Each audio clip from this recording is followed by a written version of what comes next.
2025 ఐపీఎల్లో రెండో match RR versus SRH. ఈ మ్యాచ్లో ఎస్ఆర్హెచ్ సూపర్ విక్టరీ సాధించింది. మొదట ఆర్ఆర్ టాస్ గెలిచి బౌలింగ్ ఎంచుకుంది. దీంతో మొదట బ్యాటింగ్కు దిగిన ఎస్ఆర్హెచ్ బ్యాట్స్మెన్స్ పవర్ ప్లేలోనే 90 పరుగుల పైనే చేశారు. ఓపెనర్ అభిషేక్ శర్మ తొందరగా అవుట్ అయ్యాడు. కానీ మరో ఓపెనర్ ట్రావిస్ హెడ్ మాత్రం హాఫ్ సెంచరీతో అదరగొట్టాడు. 31 బంతుల్లోనే 67 పరుగులు చేసి అవుట్ అయ్యాడు.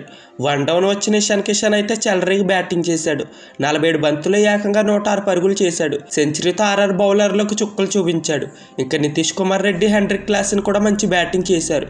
నితీష్ 30 పరుగులు, క్లాసెన్ 34 పరుగులు చేశారు. మొత్తం 20 ఓవర్లు ముగిసేసరికి ఎస్ఆర్హెచ్ 6 వికెట్ల నష్టానికి 286 పరుగులు చేసింది. ఆర్ఆర్ బౌలింగ్ విషయానికి వస్తే బౌలింగ్ వేసిన ప్రతి బౌలర్ కూడా ఎక్స్పెన్సివ్గా ప్రూవ్ అయ్యాడు. ఆర్చర్ అయితే ఏకంగా 4 ఓవర్లలో 76 పరుగులు ఇచ్చాడు. ఆర్ఆర్ బౌలింగ్లో ఎవరైనా మంచి బౌలింగ్ వేశారంటే అది దేశపాండే మరియు తిక్షానా మాత్రమే. దేశపాండే 3 వికెట్లు, తిక్షానా 2 వికెట్లు తీశారు. అలాగే సందీప్ శర్మ 1 వికెట్ తీశాడు. భారీ టార్గెట్తో బరిలోకి దిగిన రాజస్థాన్ బ్యాట్స్మెన్స్లో ఓపెనర్ జైస్వాల్ తొందరగా అవుట్ అయ్యాడు. కేవలం 1 పరుగు మాత్రమే చేసి అవుట్ అయ్యాడు. కానీ మరో ఓపెనర్ శాంసన్ మాత్రం హాఫ్ సెంచరీతో అదరగొట్టాడు. అలాగే రాజస్థాన్ మిడిల్ ఆర్డర్ బ్యాట్స్మెన్ అయిన ధ్రువ్ జురేల్ కూడా అదిరిపోయే బ్యాటింగ్ చేశాడు. 35 బంతుల్లో 70 పరుగులు చేశాడు. చివరిలో హెట్మెర్ మరియు శుభం దుబే బ్యాటింగ్లో మంచి ఎంటర్టైన్మెంట్ ఇచ్చారు. హెట్మెర్ 23 బంతుల్లో 42 పరుగులు చేశాడు. అలాగే శుభం దుబే 11 బంతుల్లో 34 పరుగులు చేశాడు.